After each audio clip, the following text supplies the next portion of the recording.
Syttende Mai, which is May 17th, of course, is Norway's Constitution Day. It celebrates the ratification of Norway's constitution in 1814. The 1814 Constitution asserted Norway's aspiration for independence, but full nationhood did not come until 1905. May 17th, however, is the most patriotic day of the year in Norway, and Norwegians celebrate with excited crowds, especially children, marching through the streets, waving flags and singing songs. As you heard a little bit ago, Syttende Mai is a holiday that really looks to and celebrates youth, and that's what we hope to replicate at Vesterheim today. The youth bring hope to the future, and it also celebrates the importance of independence, both in Norway and around the world. We would be remiss today if we didn't take some time to think for just a moment of the people in Ukraine as they fight to maintain their independence. In spirit of that, I would like to take a moment of silence in their honor.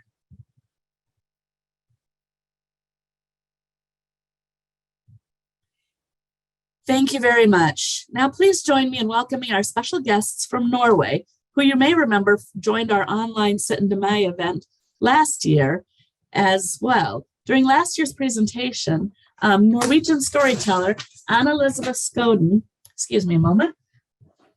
Anne Elisebeth Skogen told the story of her very first May 17th as a youth in her hometown.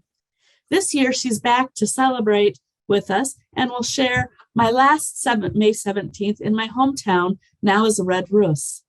Anne Elisebeth runs her own storytelling business, telling stories for schools, organizations, festivals, and companies. And she'll be performing live for us today from the Ryfylkemuseet in Sand, Norway, which brings me to my next introduction. Before the story begins, Anna Ehrhardt, the director of the Ryfylkemuseet, would like to welcome you all to their museum in Sand, Norway. Greetings, Anna.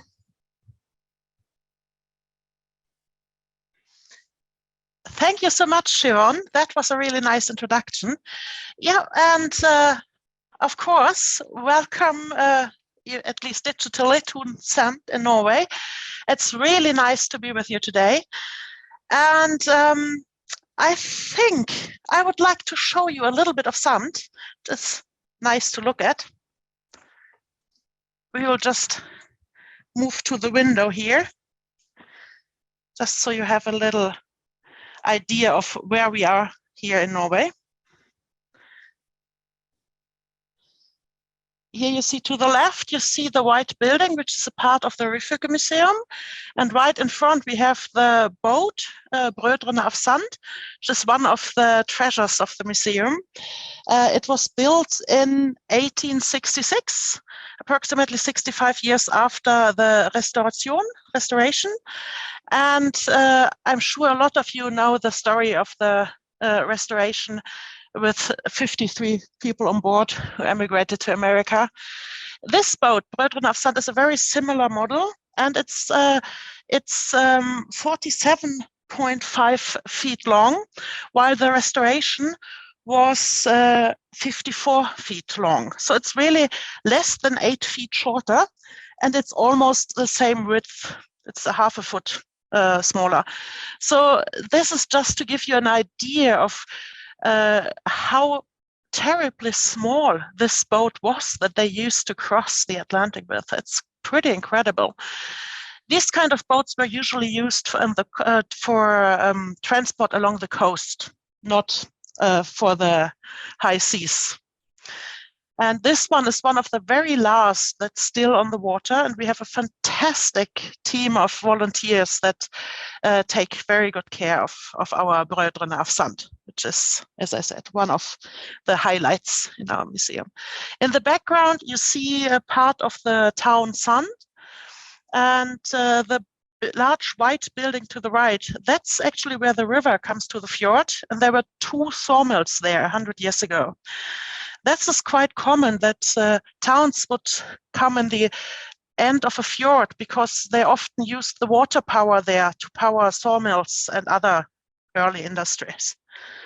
And now I think I'll try to go a little sweep here to show you a little bit about the fjord view we have. Not the worst place to work, I can tell you that. It's really nice here. Okay. And here it's actually early evening now, but we had a very sunny morning. And in the morning, there was a parade here that with lots of both adults and children, of course. And of course, also the so-called Russ, which are the graduates, high school graduates. And I will not tell you anything more about that because that is something Anne Elisebeth will tell us about now.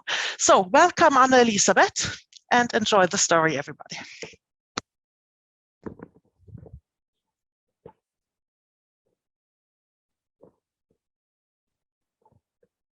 So, hello, all of you. Gratulerer med dagen. It's so nice to be together with you this Syttende Mai too. I have lived here on Sand the last 39 years. But the story I'll tell you today is from my last Syttende Mai in my hometown as Red Russ. To be a Red Russ has a long tradition here in Norway. In 1905, the same year that the union with Sweden was dissolved, the graduates in Oslo from the high school gymnasium that lead you to the university put on red caps. Today are celebrating, and that was the start. They were about 300 Red Russ that year. Now there is about 40,000 Red Russ, and the school system has changed, and the celebration has completely taken off. But my story is about from old days when I was young, and the story goes like that. It was springtime in my hometown called Egersund. The year was 1973, and I was 19 years old. The alarm clock started to ring at 2 o'clock in the night before the National Day.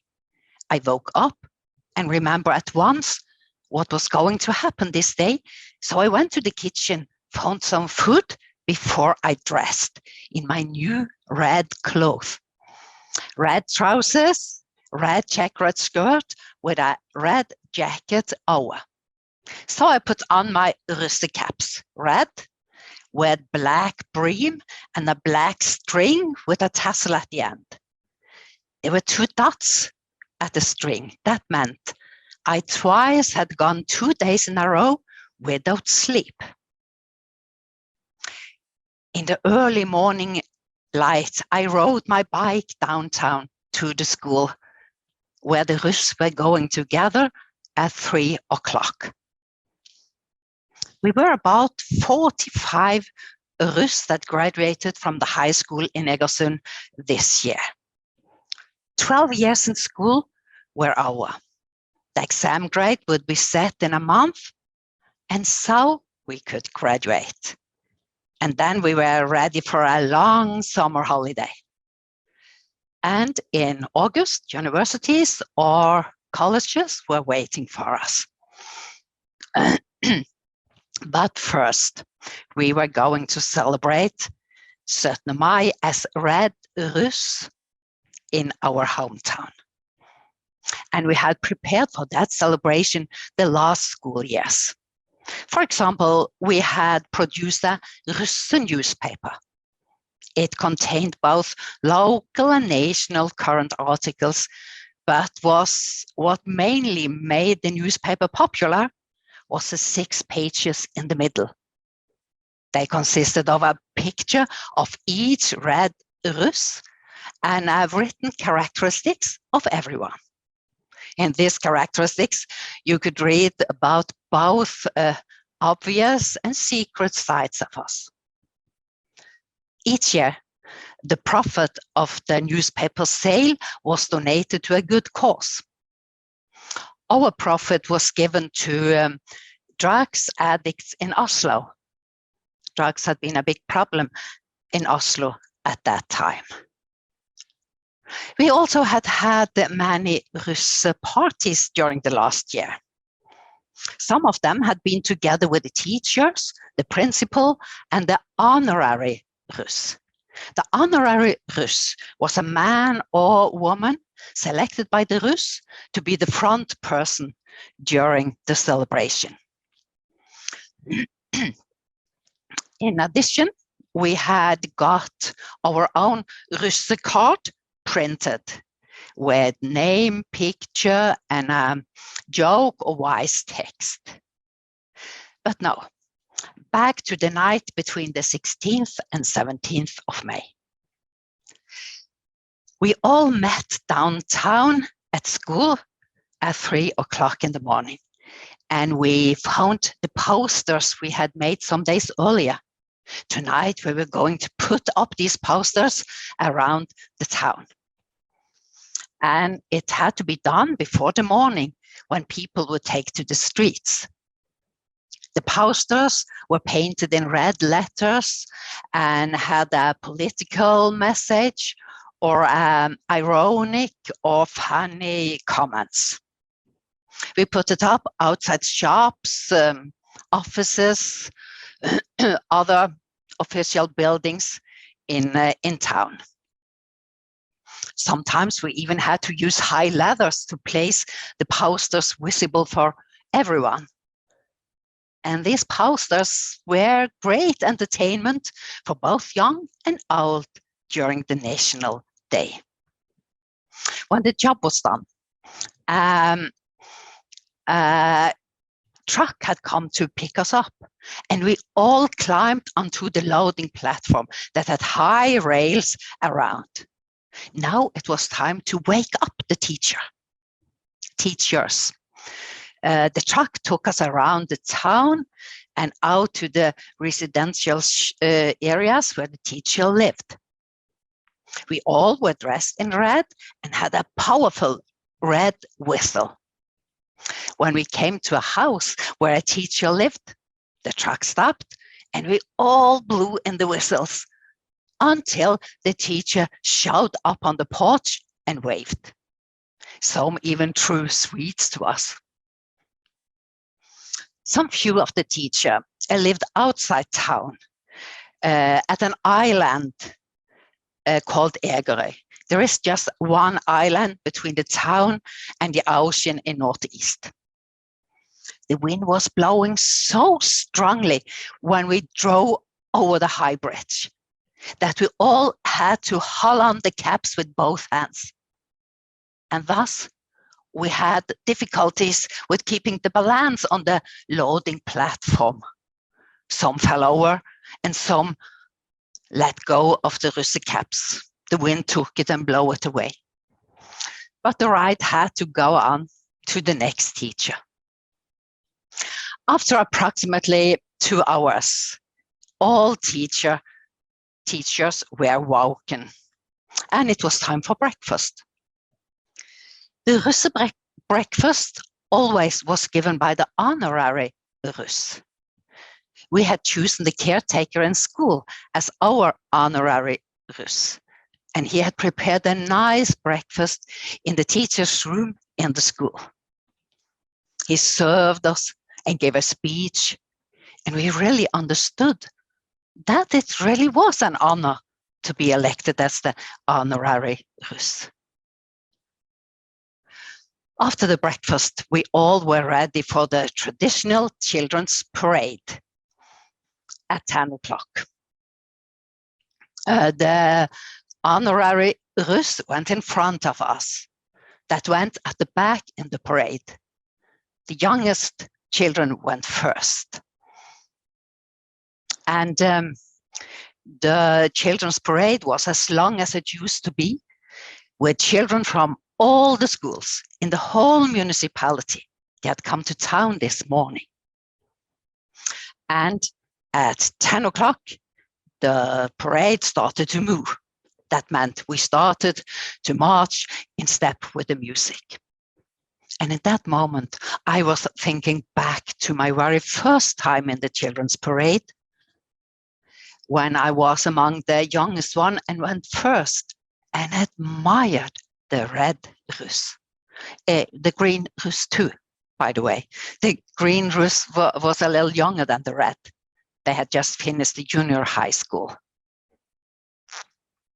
After a time, the parade passed my grandmother's house, and I could see the empty balcony.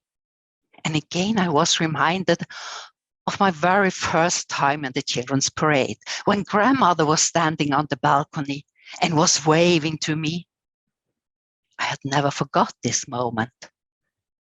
Grandmother was so old, and that was her last Syttende Mai on the balcony. She died a month later. As Red Russ, we didn't have time to join the church mass. We had to show up at the sports field to prepare the competition between the Red and Green Russ. We, for example, competed on homemade tandem bikes, and the spectators cheered and cheered on their favorite teams. The next item on the Syttende Mai program was the Russe speech at 2 o'clock, given by the Russe chairman. Speeches Syttende Mai always took place at the main square, and we had invented a new stunt before the speech. When a lot of people had gathered at the square, looked around, wonder where the Russ had gone. We came as a whole gang on cyclists in high speed towards the square, and we heard a lot of applause and cheers. And soon the Russe chairman entered the stage and started the speech. That was interrupted many times by applause and cheers. When the speech was over, we had to hurry back to school to find the posters we had prepared for the next parade, the Citizens' Parade. In the Citizens' Parade, many music bands, organizations, the leader of the municipality, and so on participated. But the highlight was the Russ, especially the Red Russ. So some of us had to dress up or put on costumes. There were high expectations to the Russ to be both funny, entertaining, and also have good points in their feature. We were pretty exhausted when the parade was over. Now it was time to relax from all the expectations. So we split up and went to parties we otherwise would have gone to, like public dance events, parties in the culture house, parties in the parish house, or private parties. But later in the evening, at 10 o'clock, some of us met again on a high mountain called Varberg. Varberg is a mountain that is between the town and the ocean. It skills the town from wind and weather from west. Up on the top of the mountain, there is a panoramic view over the North Sea, to the island I told you about, and to the entrance to the town, and further east to the mountain. We went up on the top that had a little plateau of bar gray rocks with areas of grass that recently had turned green. We were sitting like birds on a bird mountain and looked out to the sea. And after time, we saw the sun slowly set in the North Sea. So far north, it takes time before it gets dark. So we had plenty of time to gather branches and twigs for a little campfire. Between midnight and 2:30, it is on its darkest. And then we kept warm around the fire. We played the guitar and was singing songs we had been singing so many times the last year. In the light of the fire, we also chatted softly about what we had experienced together the last 3 years. We also talked about those who had dropped out of school. Some had started in a class below. One girl had become pregnant and had given birth to a little boy. She had married and was now a housewife and was taking care of her son on full time. That felt so distant from our lives. We soon would break up from the safety life in hometown. Therefore, this night on Varberg felt so good, so valuable. We looked around, and now all of us could see it had got brighter. The darkness was no longer so dense. The fact was that a new day soon would come. And that fact changed the topic of our conversation from what had been to what was to come. We all had applied for a study place, and we talked about where we really wanted to go, far away, abroad, and what profession we wanted. Some knew they wanted to study to be a doctor or a dentist or a teacher. Some didn't know what they wanted to start studying. Some wanted to go to folk high school. Folk high school is a Nordic group of schools without exams, with a lot of general education, with practical or aesthetic subjects, or outdoor life. A school year for thinking, or a school year for reflection. I had applied for some of these schools. Oh no, the sky in east had become golden. It was time to put out the fire properly, clean around us, and pack together warm blankets and warm clothes. And so we were standing up on the plateau with the back turned to the ocean and the eyes wide open to the mountains in east. And so it happened. The sun slowly but surely rose and yielded our face. In that way, we welcome a new day. And now it was time to say goodbye and go down from the mountain. Made a new dot in the string and perhaps sleep a little. Now we were ready for days and years to come. Next year, it is 50 years ago since this happened. And next year, the Russ of 1973 in Egersund will meet again. It's already decided. So our hope is that we still will have life and health. And so to all of you, happy Syttende Mai. Gratulerer med dagen. Well, thank you so much, Anne Elisebeth, for your wonderful and memorable story. And Anna, there at the museum, wonderful to hear from you as well and get a glimpse of what your life and work is like there. I'm sure we'll all be thinking of your story, Anne Elisebeth, as we continue our celebrations today.